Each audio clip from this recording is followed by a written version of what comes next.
At this time, I'd like to introduce our second speaker, Shane L. from San Jose.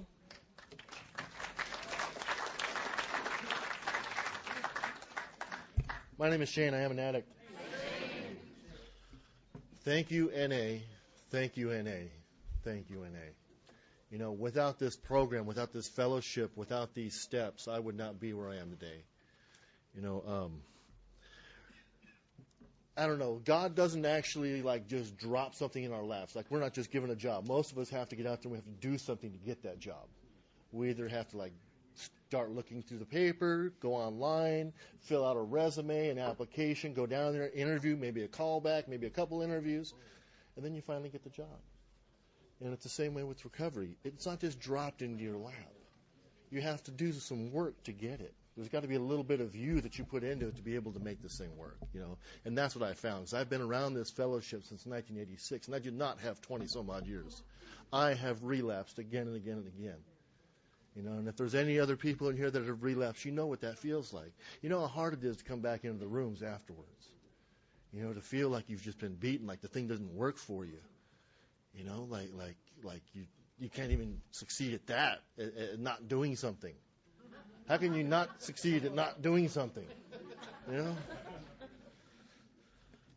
So when I thought about this topic, you know, they told me this topic about a month ago, and I was going to put an outline together so I would have some important points to talk about, right? Because that was part of the footwork I was going to do for this.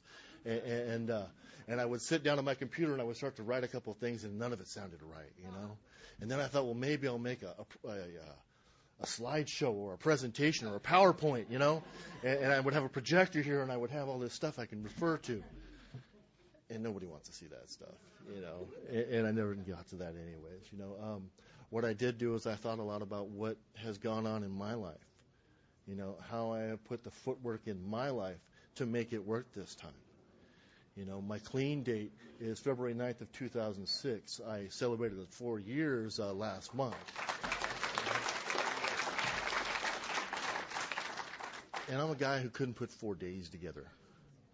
You know, I've been to the pen about 13 times, 3 terms and 14 violations, about 11 violations. I was one of those guys that just couldn't get it. You know, my parole officer would call me a couple days, a week beforehand and say, you need to come down next week and bottle for me, and I couldn't give him a clean test. I just couldn't do it. You know, I had lost the power of choice to be able to stop. I had lost that ability to not use. You know, it had gotten bad for me. My addiction was really, really bad.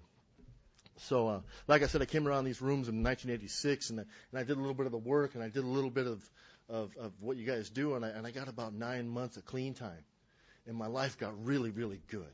You know, I had money in the bank. I had a company car. I had my own place. I was 19 years old. I was living down in Los Angeles at the time with my mom, who was also in the fellowship. And I decided that, you know, I really didn't have a problem. That if I was able to stop that easily, that maybe I wasn't an addict after all. You know, that maybe I could just use a little bit, maybe just a beer. We're going to start with beer, right? Then you have a couple beers, maybe a margarita, you know, and then a joint, and then I'm back off into whatever it was I wanted to do. You know, and it went like that all the time. And later on in life, you know, when I started, you know, visiting the Men's Country Club of California by the CDC, you know, I would get out saying with all those best intentions that I'm not going to do anything, and I would put stuff together. I would do footwork. I would go to meetings on the inside, and I would work in the green and gold on the inside, and I would have all these best intentions of when I got out that I wasn't going to pick up again, that I was going to do right this time, that I was going to get a job, and I was going to get a place to live, and I was going to fly right. And sometimes I made it a couple weeks, and sometimes it wasn't even the whole day. You know, a couple of us have heard that old thing about being back in the spoon by noon, and I made that true. You know, and I gave my parole officer a dirty bottle the following day with a smile on my face, thinking I'm running again.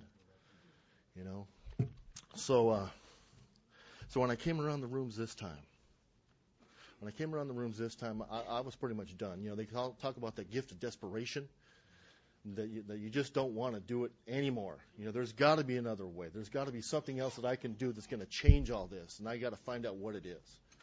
And what it was is I had to do everything. You guys told me, to go to meetings, to get a sponsor, right? To get a higher power, to work my steps with that sponsor, to get involved, to get in the service, to read the literature. And I thought, I had tried everything else. I had done all the other avenues. I had faked all that other stuff, right? So let's be honest about it. When I was doing it the first time, it was just to try to get by, just to try to get off parole, just to try to make the old lady happy, mom happy, whatever it was. This time it was different. This time I really wanted it, So I did what you guys told me to do. I listened. I actually opened my ears, and I listened to what you had to say, and I thought, okay, well, I'm going to give this one shot. We'll see what we do. So I got myself a sponsor, which is what you told me to do. It was part of the footwork. So you got to go to someone who knows. When we're out there getting loaded and we didn't know how to use dope in the best way possible, we asked someone, how do you do that? How do you twist the pipe to get the most out of it? How do you do that? Right? How do you roll up a joint? I know I had to ask someone to show me how to roll a joint the first time. I had no qualms about that. How come I was able to ask somebody to help me with that? But I didn't want to ask any of you to help me get clean. Was it my pride? Was I too smart for the program? There was a lot of things going through my head at those days. So I found someone that I trusted, and I got with that man, and I said, I want you to take me through this. I want to do this. I want to, just what do I got to do? And I put myself at his feet, and I said, let's work these steps. Let's work this program, man. And we started going through the steps, and I can't say that everything was just wonderful after 1, 2, 3, 4, 5, but it got a little bit better. When I did my fourth step and I put all that stuff down on paper, and I was really afraid to have to share that stuff, but you guys said that's part of the footwork. That's part of the stuff that we have to do to make this thing work. If you want to get to the other side, you got to step towards it. You got to go forward. So I shared that stuff, and he didn't run out of there laughing. He didn't run out of there crazy crying. He didn't do anything. He just went, okay, that's good. Is that all you have? And I felt like maybe I should make some shit up so that it would be better, So we worked the rest of the steps, man, and I got to 8 and 9, and I had to make amends to some people that I really didn't want to make amends to. But it doesn't say that I had to run out and do it. It said I had to become willing. So I wrote that stuff down. I don't know how you guys did it, but we did like 3 columns, right? Now, later, and never. And there was a lot of nevers in that line. But the amazing thing was that those nevers started to slide on over into maybe. And then all of a sudden, God would present a situation where it was a now. And I was able to free myself of that stuff. And it felt really good. So worked on it through the other steps and maintaining a daily inventory of myself and correcting it when it's wrong and going to someone and saying, hey, I made a mistake, and working with others, and when doing all that, I found a life that I never dreamed of, and none of you really told me that this is what I was going to get when I got here. You said I was going to be free from active addiction. And that came pretty early, But the friends and the family, and I'm getting a little choked up. The friends and the family, because I consider all of you family, whether I've met you or not, you're family, because we share a common bond.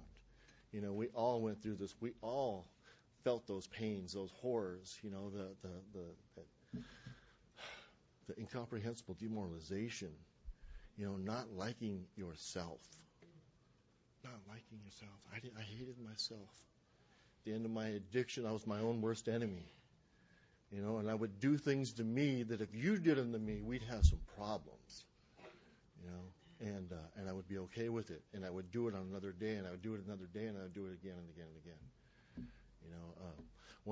One of the depths of my depravity was that I knowing full well what was going to happen if I picked up that next one, if I put that needle in my arm. If I twisted that pipe, whatever it was I had to do, I knew I was going to go back to prison. I knew it. It was a given, and I would do it anyways. With full knowledge that was going to be the outcome, I would do it anyways. So when I started working these steps, and I did the footwork to get through this program, and And I started to find a new life and a new Shane, because there was this person inside of me that I knew was there at one point, but I just didn't know how to bring him out. He's a good person.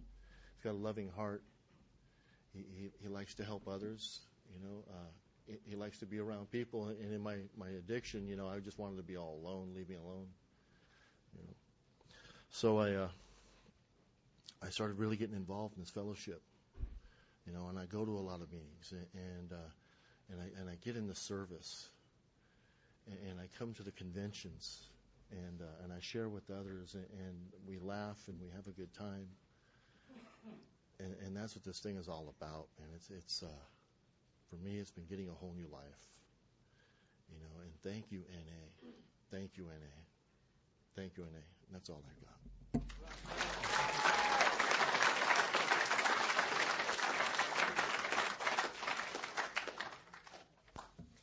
Let's thank Emily M. and Shane L. for speaking.